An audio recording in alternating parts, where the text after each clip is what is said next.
অন্তর্বর্তী সরকারের উদ্দেশ্যে কয়েকটা কথা বলতে চাই। আপনারা সংস্কার করে প্রতিনিয়ত বাংলাদেশের মানুষের সামনে সংস্কার শব্দটিকে একটি খেলার বস্তুতে রূপান্তরিত করবেন না।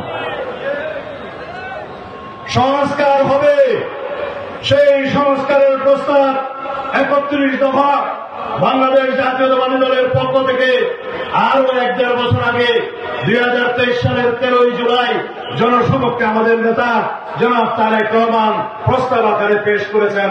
যদি আমরা রাষ্ট্র ক্ষমতায় যাই তাহলে পরে এগুলো বাস্তবায়ন করা হবে। আপনাদের সংস্কার প্রস্তাব তো কদিন আগে।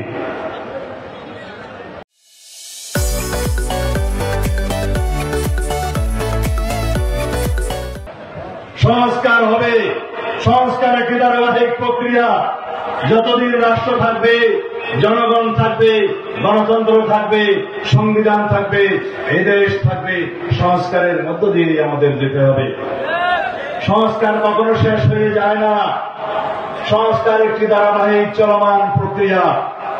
সমাজের চাহিদার সাথে, জনগণের চাহিদার সাথে মিল রেখে আজীবন এই চিরজীবন সংস্কারের মধ্য দিয়ে আমাদের যেতে হবে।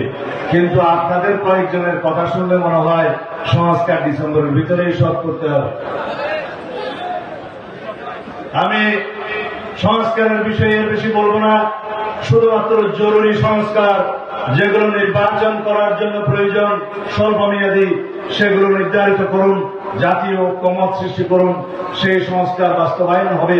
একই সাথে নির্বাচনের প্রস্তুতি হবে এবং নির্বাচন অতি দ্রুত হবে।